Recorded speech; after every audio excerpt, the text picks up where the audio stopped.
Welcome back, my chips and dip. And today I really wanted to talk about something that's been on my mind for a long time. In fact, so long I've lost count of how long it's actually been.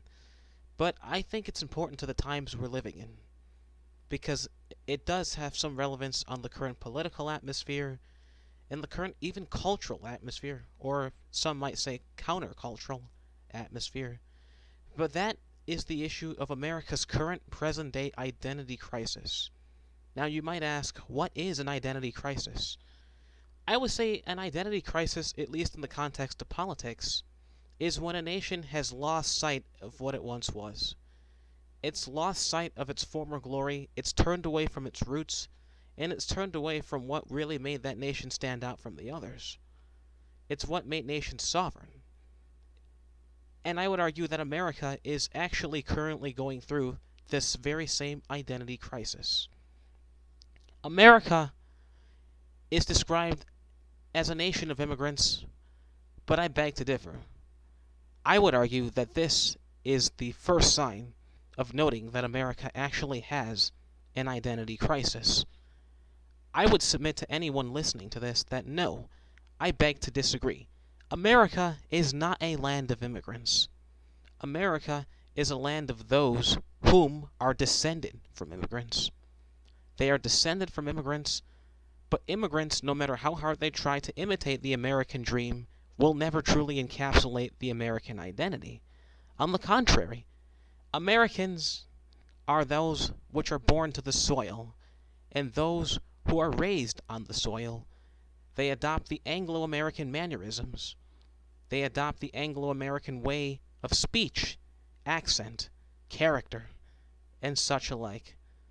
They adopt the ways of the American attitude in terms of pop culture, in terms of understanding the basic history of America, that being upholding the Bill of Rights, the Constitution, and the Declaration of Independence at their forefront. They hold these things dearly to their heart, and they never frown upon them or abandon them. That, ideally to me, is what the real American born on soil would idealistically encapsulate. And I think right now, America, due to the swamp and how festered it is in special interest groups, has gone astray from its roots. We've lost sight of what we once were. America, although it does have that Statue of Liberty, give me your poor, your weak, your hungry, and you're needy. But I beg to differ.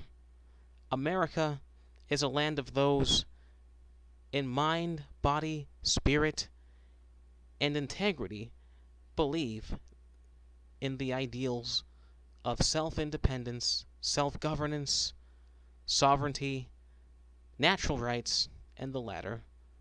I would submit to anybody that natural rights, and I will do a future video about this, do not originate from any state or governing body, but rather the individual, and that it is up to those individuals to protect, preserve, and defend these natural rights.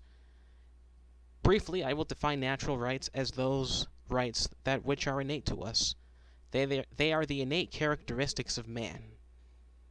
They are the innate characteristics of man that can only really be muted if man ceased to exist. So in other words, in order to actually take away these rights from man, or these innate characteristics of man, you would actually have to kill that man, or that man would have to cease to exist. But for all intents and purposes, so long as that individual exists, they have a certain level, or a certain amount, or a certain number, if you will, of innate characteristics.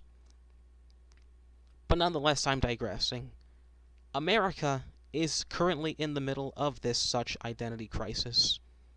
Recently, after watching cable TV, and heaven knows it's been years since I have watched cable TV, I've noticed very recent trends on certain channels. The broadcasting of Spanish. Yes, that's right. I kid you not. The Spanish language, rather than the English language. Never mind the fact that the Bill of Rights, the Declaration of Independence, the Preamble, and the Constitution itself written in English, founded by English-speaking men from an English-speaking country, Great Britain. Yes, I kid you not. Nickelodeon. I was watching television the other day, and I don't watch television, I just happened to be passing by, and I noticed on this network the show that was airing. I can't remember the name at the time, but I noticed there weren't even subtitles. No subtitles to speak of. Nothing. But they were speaking in Spanish tongues.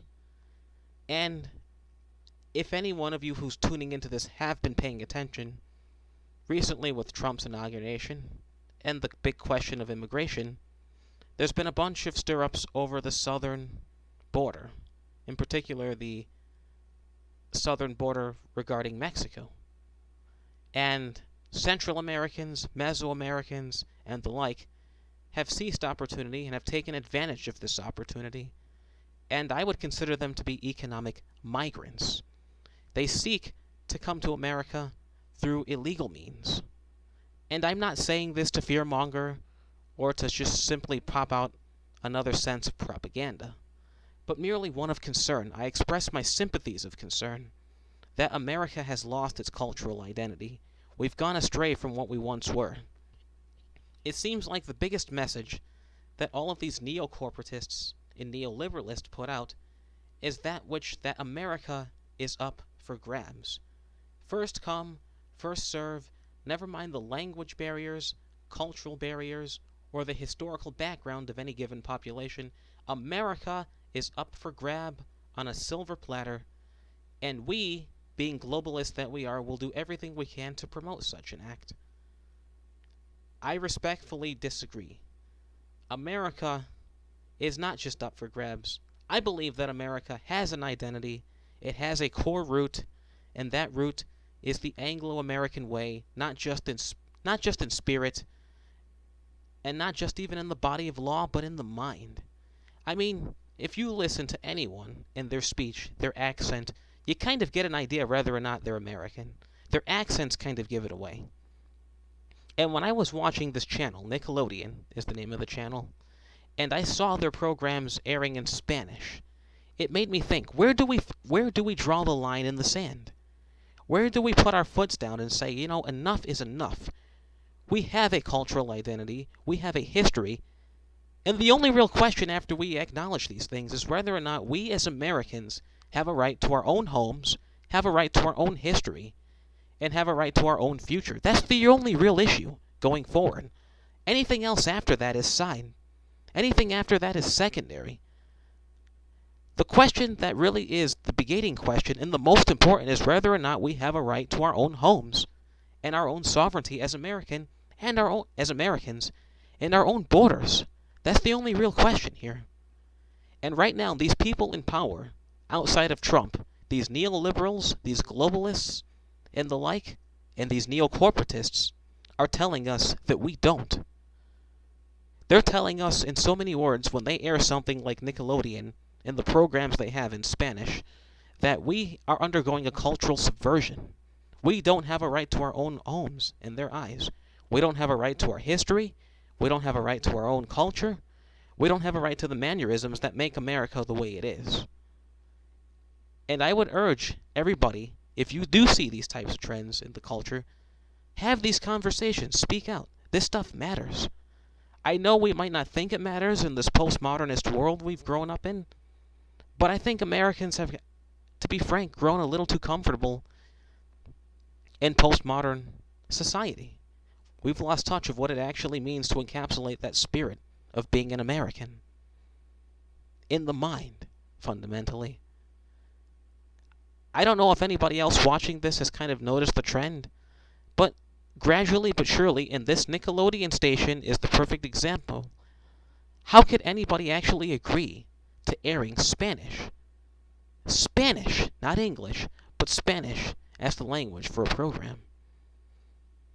I guess all I'm really getting at in this video is, going forward with the rise of nationalism, something needs to change. Something needs to change. The Anglo-American landscape that I knew, or at least that I grew accustomed to, is disappearing, and nobody seems to care very much. And I urge anybody listening to this, have these conversations. Speak out. You know, that's all I've got for now. Thanks for watching. On a quick side note, too, I know that this sometimes is a difficult conversation to have with friends, peers, and family, but I do leave you all with a quote, and I think it is a very important quote, and one not to be forgotten. And I think the Founding Fathers would agree, despite all their flaws. But the price of freedom is high. Not even freedom is free. Freedom is something preserved, protected, and fought for. Thank you.